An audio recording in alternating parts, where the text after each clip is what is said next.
Assalamualaikum warahmatullahi wabarakatuh. Kami dari kelompok 7 akan menyampaikan pemaparan makalah kami yang berjudul Koperasi dan Koperasi Syariah. Kami dari kelompok 7 terdiri ada 3 orang. Yang pertama saya sendiri, Fazlur Rahman. Selanjutnya Mustafa Dari. Selanjutnya Ahmad Fauzi.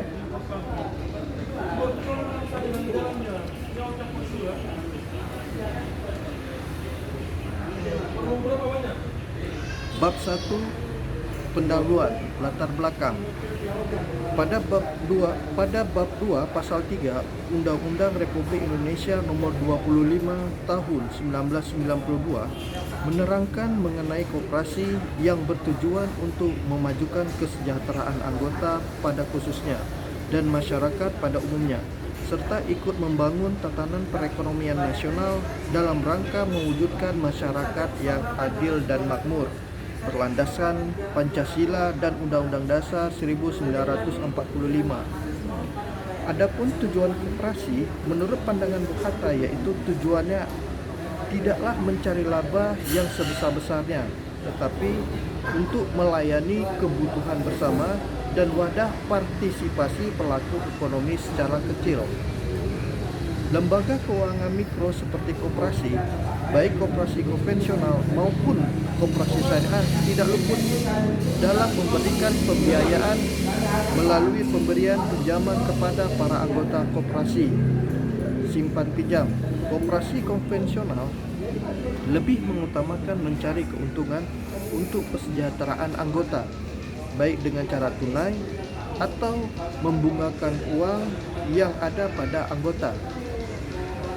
Para anggota yang meminjam tidak dilihat dari sudut pandang penggunaannya, hanya melihat uang pinjaman kembali ditambah dengan bunga atau jasa koperasi yang tidak didasarkan pada kondisi hasil usaha atas penggunaan uang.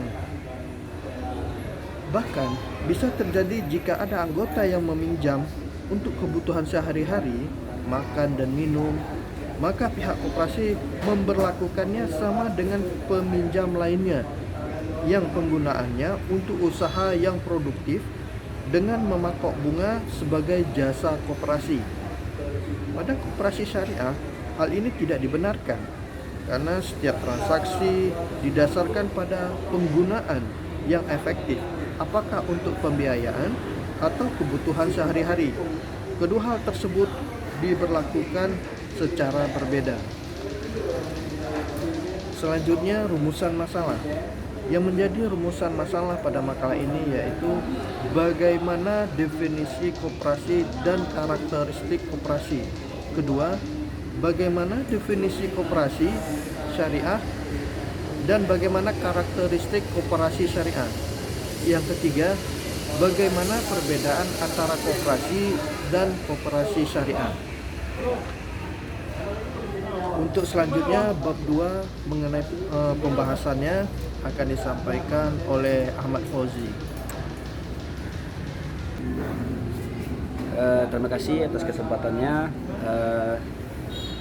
Selanjutnya ini tentang pembahasan itu bagian koperasi. Yang pertama, definisi koperasi secara etimologi. Koperasi itu berasal dari bahasa Inggris yaitu co dan operation. Co memiliki arti bersama dengan operation yang berarti bekerja. Dengan demikian secara bahasa, koperasi dapat diartikan sebagai kerjasama. Dalam hal ini, koperasi berarti suatu wadah ekonomi yang beranggotakan orang-orang atau badan-badan yang bersifat terbuka dan sukarela, yang bertujuan untuk memperjuangkan kesejahteraan anggota secara bersama-sama. Sejarah koperasi di Indonesia. Gerakan koperasi timbul karena adanya inspirasi dari para pembaharu sosial pada abad ke-14, yaitu di Eropa. Perkembangan koperasi mengalami 3 masa periode. Yang pertama itu periode pada masa penjajahan Belanda, yaitu pada masa tahun 1896 sampai 1908. Masa ini merupakan titik awal dikenalnya koperasi di bumi Indonesia ini. Pada tahun 1896, seorang pamong praja bernama R. Arya Wirya Atmaja di Purwokerto merintis sebuah bank simpanan Hope Sperbank dengan tujuan untuk menolong para pegawai negeri yang terjerat tindakan dalam soal riba dari kaum lintah darat. Ya, usahanya ini mendapat bantuan dari seorang residen asisten Belanda yang bertugas di Purwokerto bernama E. Siebert. Yang kedua, pada masa tahun 1908 sampai dengan 1927 bersamaan dengan lahirnya kebangkitan nasional, tepatnya antara tahun 1908 dan 1913, Budi Utomo mencoba memasukkan koperasi rumah tangga, koperasi toko yang kemudian menjadi koperasi konsumsi yang di dalam perkembangannya kemudian menjadi koperasi batik. Jadi gerakan Budi Utomo ini pada tahun 1908 dengan dibantu oleh Syarikat Islam, inilah yang melahirkan koperasi pertama kali di Indonesia bersamaan dengan lahirnya gerakan kebangkitan nasional. Yang ketiga, masa tahun 1927 sampai dengan 1942 dengan keluarnya Undang-Undang Koperasi tahun 1927 yaitu Regeling in Inland Sea Cooperative Verenigden. Koperasi di Indonesia mulai bangkit lagi. Pada tahun 1935 ini jutawan koperasi dipindahkan dari Departemen Dalam Negeri ke Departemen Ekonomi karena banyaknya kegiatan di bidang ekonomi pada waktu itu dan dirasakannya bahwa koperasi lebih sesuai berada di bawah Departemen Ekonomi. Selanjutnya pada tahun 1937 dibentuklah koperasi-koperasi simpan pinjam yang diberi bantuan modal oleh pemerintah dengan tujuan untuk memberantas hutang rakyat, terutama kaum tani yang tidak terlepas dari kaum lintah darat. Kemudian pada tahun 1939, jawatan koperasi yang berada di bawah Departemen Ekonomi diperluas ruang lingkupnya menjadi jawatan koperasi dan perdagangan dalam negeri. Hal ini disebabkan karena koperasi belum mampu mandiri pada waktu itu, sehingga perhatian yang diberikan oleh pemerintah penjajah dimaksudkan agar koperasi dapat bangkit dan berkembang serta mampu mengatasi dirinya sendiri. Pada periode ini juga banyak berdiri itu KUD yang tersebar di hampir seluruh wilayah Indonesia. Maka pemerintah mulai membina secara khusus KUD-KUD tertentu yang ditunjuk sebagai KUD percontohan. Yang ketiga, landasan-landasan koperasi. Landasan ideal. Bagi bangsa Indonesia, Pancasila merupakan falsafah negara dan bangsa Indonesia telah menjadi ideal koperasinya, yaitu pasal 2 ayat 1 Undang-Undang nomor 12 tahun 1976. Yang B, landasan struktural dan landasan gerak. Yang C itu ada landasan mental. Yang selanjutnya itu nomor 4, prinsip koperasi. Prinsip koperasi ini ada beberapa. Yang pertama itu keanggotaan yang sukarela dan terbuka. Yang kedua itu pengawasan demokratis oleh anggota. Yang ketiga, partisipasi anggota dalam kegiatan ekonomi. Yang keempat, otonomi dan kemandirian, independence. Yang kelima, pendidikan, pelatihan dan penerangan. Yang keenam, kerjasama antar koperasi. Yang ketujuh, kepedulian terhadap masyarakat. Poin yang kelima, fungsi, peran dan tujuan koperasi. Dalam pasal 3 Undang-Undang nomor 25 tahun 1992 tentang perkoperasian, tentang tujuan koperasi Indonesia sebagai berikut: memajukan kesejahteraan anggota pada khususnya dan masyarakat pada umumnya, serta ikut membangun tatanan perekonomian sosial nasional dalam rangka mewujudkan masyarakat yang maju, adil, dan makmur, berlandaskan pada Pancasila dan Undang-Undang Dasar 1945. Sedangkan di dalam pasal 4 Undang-Undang Nomor 25 Tahun 1992 diuraikan fungsi dan peran koperasi Indonesia sebagai berikut. Yang pertama itu membangun dan mengembangkan potensi dan kemampuan ekonomi anggota pada khususnya dan masyarakat pada umumnya untuk meningkatkan kesejahteraan ekonomi dan sosial. Yang kedua itu berperan serta secara aktif dan dalam upaya mempertinggi kualitas kehidupan masyarakat, kehidupan manusia dan kemasyarakatan. Yang ketiga, memperkokoh perekonomian rakyat sebagai dasar kekuatan dan ketahanan perekonomian nasional dengan koperasi sebagai sokogurunya. Dan yang keempat, berusaha untuk mewujudkan dan mengembangkan perekonomian nasional yang merupakan usaha bersama berdasarkan atas asas kekeluargaan dan demokrasi ekonomi. Selanjutnya ini yang poin B akan dibacakan oleh Saudara Mustafa. Para saudara kami silakan. Baik, terima kasih kesempatannya. Saya akan melanjutkan untuk makalah ini. Yang B, Koperasi Jasa Keuangan Syariah. Koperasi syariah secara teknis dapat dikatakan sebagai koperasi jasa keuangan syariah (KJKS), yaitu koperasi yang prinsip kegiatan, tujuan dan kegiatan usahanya berdasarkan pada syariah Islam, yaitu Al-Quran dan As-Sunnah, berdasarkan keputusan Menteri Negara Koperasi dan Usaha Kecil dan Menengah tentang petunjuk pelaksanaan kegiatan usaha koperasi jasa keuangan syariah, bab 1, ketentuan umum pasal 1. Pengertian koperasi jasa keuangan syariah adalah koperasi yang kegiatan usahanya bergerak di bidang pembiayaan, investasi, dan simpanan sesuai pola bagi hasil syariah.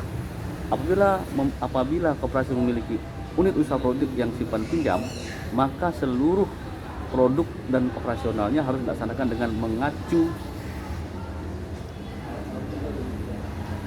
seluruh pembiayaan usaha pembiayaan dan kegiatan usahanya bergerak di bidang pembiayaan, investasi, dan simpanan sesuai pola bagi hasil syariah. Apabila koperasi memiliki unit usaha produksi, simpan pinjam, maka seluruh produksi dan operasionalnya harus dilaksanakan dengan mengacu kepada fatwa Dewan Syariah Nasional Majelis Ulama Indonesia. Berdasarkan hal tersebut, maka koperasi syariah tidak diperkenankan berusaha dalam bidang-bidang yang di dalamnya terdapat unsur-unsur riba, masyir, dan harar. Di samping itu, koperasi syariah juga dapat diperkenankan melakukan transaksi-transaksi derivatif sebagaimana lembaga keuangan syariah lainnya juga. Oleh karena itu, secara garis besar, koperasi syariah memiliki aturan yang sama dengan koperasi umum. Namun yang membedakannya adalah produk-produk yang ada di koperasi umum diganti dan disesuaikan nama dan sistem dengan tuntutan dan ajaran agama Islam. Sebagai contoh, produk jual beli dalam koperasi umum diganti dengan istilah murabahah. Produk simpan pinjam dalam koperasi umum diganti dengan nama mudarabah. Tidak hanya perubahan nama, sistem operasional yang digunakan juga berubah dari sistem konvensional biasa ke sistem syariah yang sesuai dengan ajaran Islam. 1. Karakteristik koperasi syariah. A. Mengakui hak milik anggota terhadap modal usaha. B. Tidak melakukan transaksi dengan menerapkan bunga, riba. C. Berfungsinya institusi zakat. D. Mengakui mekanisme pasar yang ada. C. Mengakui motif mencari keuntungan.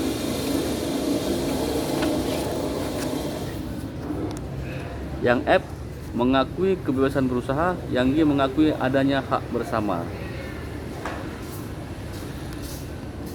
Adapun landasan koperasi syariah dalam Al-Quran yang artinya, dan sesungguhnya kebanyakan dari orang-orang yang berserikat itu, sebagian mereka berbuat zalim kepada sebagian lain kecuali orang yang beriman dan mengerjakan amal soleh. Quran Surat Sad ayat 24. Ayat tersebut dengan jelas menegaskan bahwa di dalam berserikat terkadang terdapat niat yang menyimpang dari aturan berserikat. Hal tersebut dapat menimbulkan salah satu pihak akan merasa terzolimi atau dirugikan. Akan tetapi, jika niat itu dan komitmen dan yang ditanamkan semata-mata karena Allah atau sportivitas dalam kerjasama, maka yang negatif tidak akan terjadi. Yang ketiga, pembagian koperasi.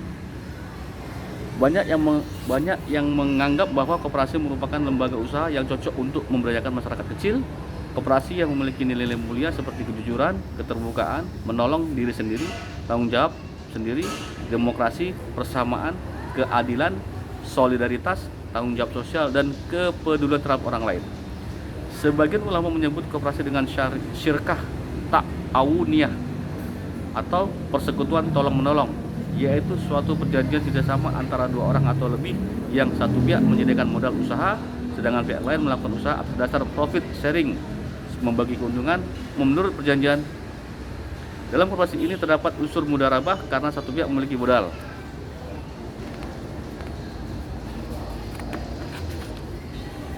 Pihak lain melakukan usaha atas modal tersebut.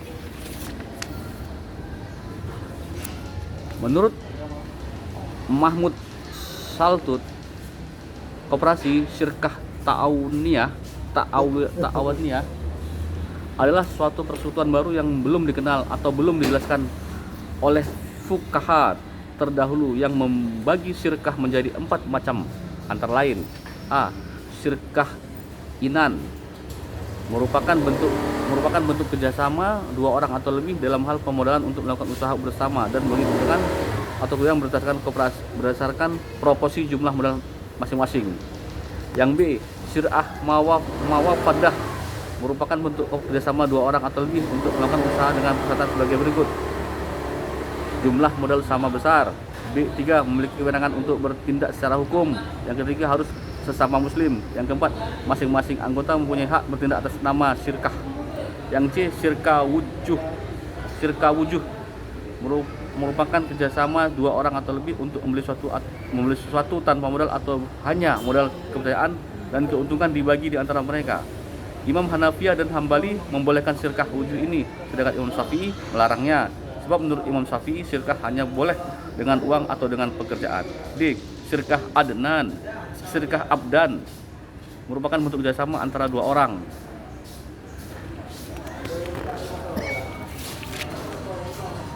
Atau lebih untuk melakukan suatu usaha atau pekerjaan dan hasilnya dibagi di antara sesama mereka. Berdasarkan perjanjian syirkah abdan menurut Abu Hanifah dan Malik boleh, sedangkan Imam Syafi'i melarangnya. Gimana? Lanjut lagi. Yang 6, prinsip-prinsip koperasi syariah.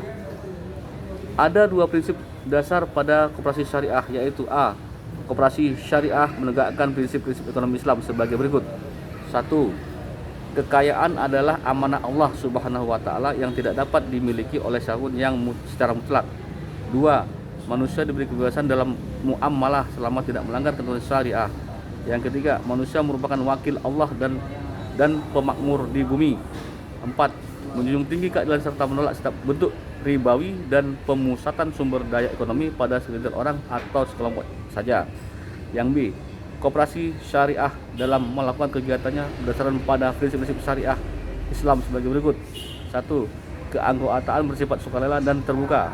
Yang kedua, keputusan ditentukan secara musyawarah dan dilaksanakan secara konsisten dan konsekuen. 3. Pengelolaan dilakukan secara transparan dan profesional. 4. Pembagian sisa hasil usaha dilakukan secara adil sesuai dengan besarnya jasa usaha masing-masing anggota. Yang kelima, pemberian balas jasa modal dilakukan secara terbatas dan profesional menurut sistem bagi hasil. Yang keenam, jujur, amanah, dan mandiri. Yang ketujuh, mengembangkan sumber daya manusia, sumber daya ekonomi, dan sumber daya informasi secara optimal. 8. Menjalin dan menguatkan kerjasama antara anggota, antar koperasi, dan antar lembaga lainnya. Selanjutnya, fungsi dan peran koperasi syariah. Berdasarkan peran dan fungsinya, maka koperasi syariah memiliki fungsi sebagai berikut. Pertama, sebagai manajer investasi. Kedua, sebagai investor. Ketiga, sebagai fungsi sosial. Keempat, membangun dan mengembangkan potensi dan kemampuan anggota pada khususnya. Selanjutnya, memperkuat kualitas sumber daya insani anggota agar menjadi lebih amanah, profesional, konsisten, dan konsekuen. Selanjutnya, berusaha untuk mewujudkan dan mengembangkan perekonomian nasional yang merupakan usaha bersama berdasarkan azas kekeluargaan dan demokrasi. Selanjutnya, mengembangkan dan memperluas kesempatan kerja.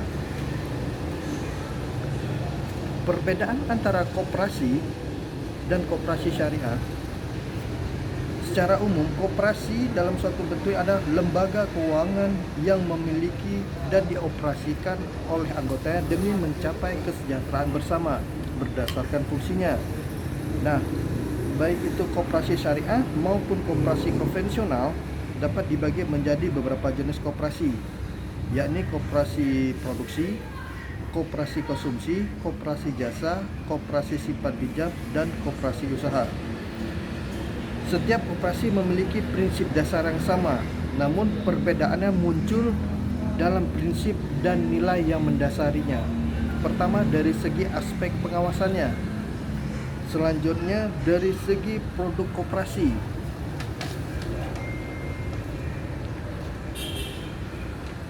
Selanjutnya, fungsi sebagai lembaga zakat. Koperasi konvensional tidak menjadikan usahanya sebagai penerima dan penyalur zakat. Sementara koperasi syariah, zakat dianjurkan bagi para nasabahnya karena koperasi ini juga berfungsi sebagai institusi zifwa. Sebuah koperasi syariah dapat menjalankan fungsi dan pengelolaan mal mulai dari menghimpun, menyalurkan infak, sedekah, dan wakaf. Selanjutnya bab ketiga yaitu penutup. Dari pemaparan makalah kami dapat ambil suatu kesimpulan berdasar pertama, koperasi adalah organisasi bisnis yang dimiliki dan dioperasikan oleh seorang demi kepentingan bersama. Koperasi melandaskan kegiatan berdasarkan prinsip gerakan ekonomi rakyat yang berdasarkan azas kekeluargaan. Nah, sedangkan koperasi syariah adalah koperasi yang kegiatan usahanya itu meliputi simpan pinjam, pembiayaan berdasarkan prinsip syariah, termasuk pengelolaan zakat, infak, dan sedekah. Perbedaan yang mendasar antara antara koperasi konvensional dan koperasi syariah adalah dalam hal pengawasannya, di mana koperasi konvensional hanya memiliki pengawasan kinerja, sedangkan koperasi syariah memiliki pengawasan kinerja dan juga pengawasan syariah yang bertujuan untuk memastikan bahwa koperasi menaati sesuai dengan prinsip-prinsip syariah. Demikianlah secara singkat pemaparan makalah kami. Semoga ini bisa bermanfaat bagi kami dan bagi kalangan yang melihat dokumen kami ini. Sekian, lebih dan kurang kami mohon maaf. Wabillahi taufiq wal hidayah. Wassalamualaikum warahmatullahi wabarakatuh. Assalamualaikum.